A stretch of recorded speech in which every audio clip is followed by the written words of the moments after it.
There are moments in a nation's life when the voice of a leader is more than mere sound. It is a mirror held up to the soul of its people. A speech is not only a string of sentences, it is a torch, and whether it burns bright or flickers weakly depends upon the spirit behind it. When a man speaks with conviction, he invites us not only to hear his words, but to measure ourselves against them. What does it mean, then, when a leader rises and speaks to America?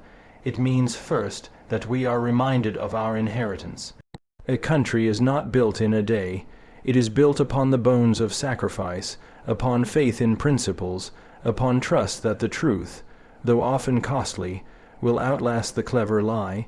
When a leader calls upon the people, he awakens those echoes of history, the courage of pioneers, the resilience of workers, the prayers of mothers who whispered for a better tomorrow. But such words also press a question upon us. Do we, as a people, still believe in the weight of truth? For a nation cannot be held together by slogans, nor by the power of armies alone, but by the shared understanding that there is something greater than self-interest. To listen to a speech rightly is not simply to judge whether we agree or disagree. It is to ask ourselves whether we are prepared to carry the burden of the vision being offered. There is also a danger in these moments. Words, after all, are powerful but fragile things. They can build bridges or they can sharpen swords. They can steady the fearful or they can inflame the reckless. When a leader speaks, we must not hear him as if he were a magician casting spells over us. We must hear him as men and women responsible for choosing wisely what we will follow. A free people cannot hide behind the excuse of being misled. Freedom demands attentiveness, and attentiveness demands courage. For America, this means more than party or personality. It means asking whether the words spoken push us toward virtue or toward vanity, toward sacrifice or toward selfishness, toward unity or toward fracture. The measure of a leader's voice is not in how loudly it echoes across the land, but in whether it awakens within us the will to be better than we were yesterday. So when the voice of leadership speaks out, whether in calm reflection or in fiery declaration, let us not be passive hearers. Let us weigh it, test it, and see whether it aligns with the truth we know in the depth of our conscience. For a nation is only as strong as the people who refuse to be lulled by empty promises, and who instead choose to live by what is right. In the end, America's future does not hang on speeches alone, but on whether its people will rise to match the best of the ideals proclaimed in them. A leader's words are a mirror of a nation's soul, calling people to measure themselves against timeless principles. When a leader stands before his people and speaks, he is not simply delivering sentences strung together for applause. He is holding up a reflection of what the nation truly is and what it might become. In that moment, the weight of history, sacrifice, and hope converges, and the words become more than mere rhetoric. They become a summons.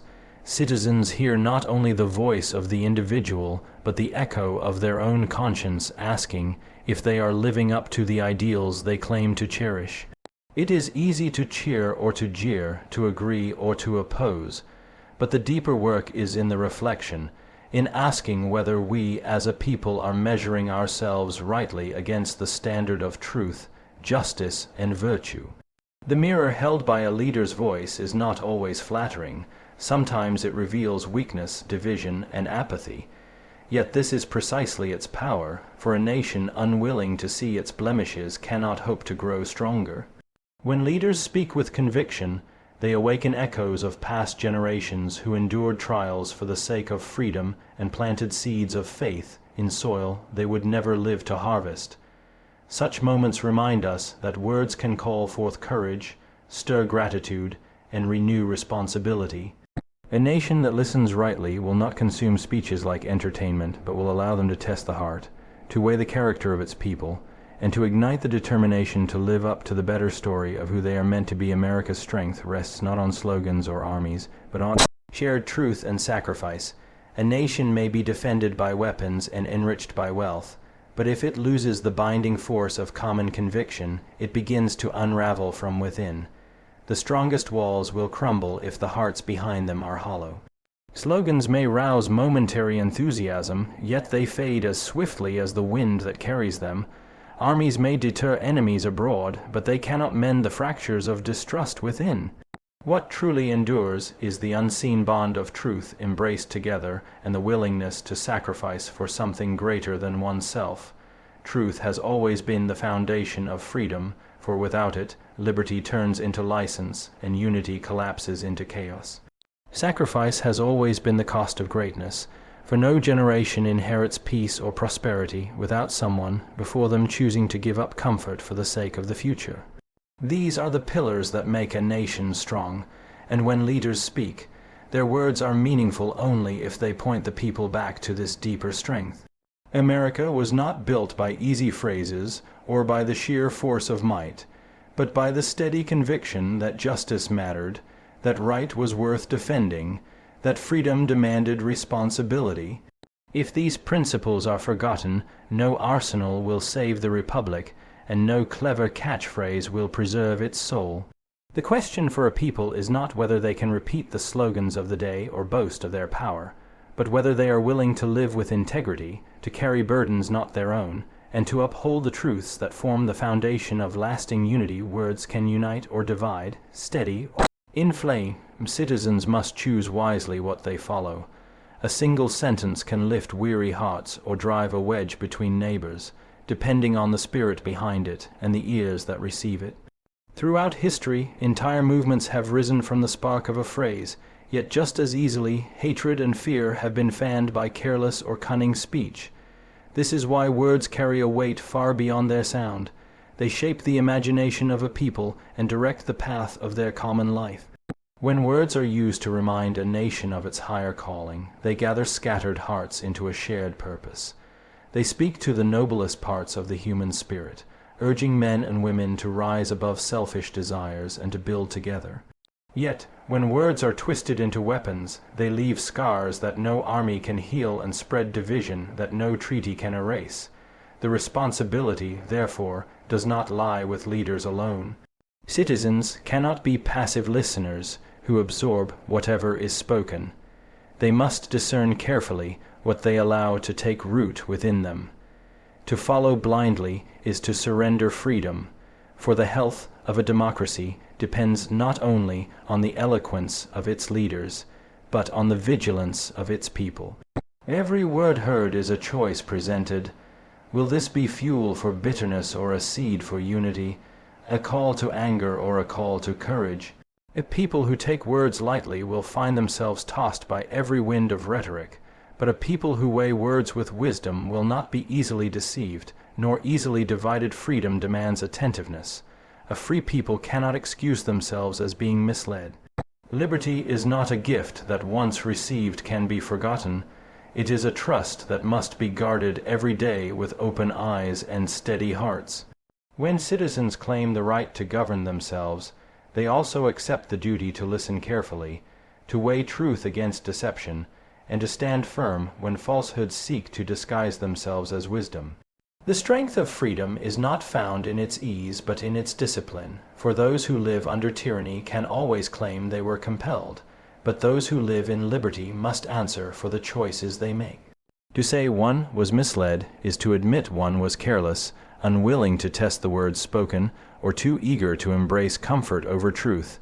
In a nation built upon freedom, leaders will speak, sometimes with clarity, sometimes with cunning, but the people must always be watchful.